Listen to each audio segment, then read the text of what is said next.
During aerobic exercise, the main energy system used is oxygen, so this is the aerobic Krebs cycle.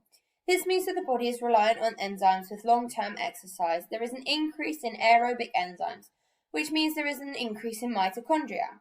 This means more energy will be supplied to the athlete. The increase in enzymes means the athlete will be able to work for longer. We can also train the body to run using fat rather than glycogen.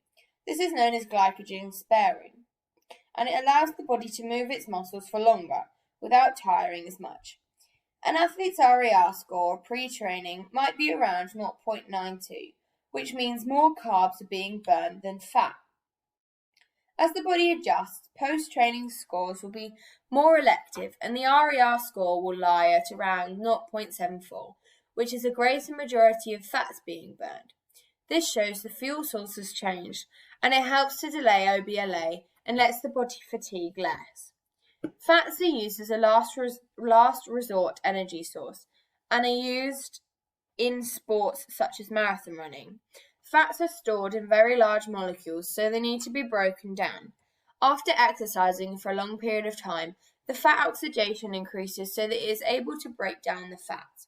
Fats provide more ATP than carbohydrates. However, they do take longer to oxidize. An endurance athlete will use fat stores because towards the end of the race, after their glycogen levels deplete, they will use fats to complete the race.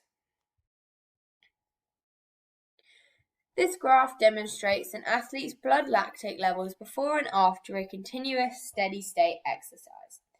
It is increased as the levels of lactate in the blood have increased. It doesn't matter that this is an aerobic task, the levels still increase. This athlete is pre-training, so they are probably burning far more carbs than fats, which isn't ideal.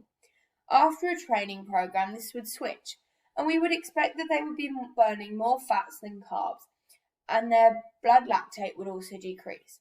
We can test this by measuring their RER. Their body will become more accustomed and their muscles would receive oxygen much better.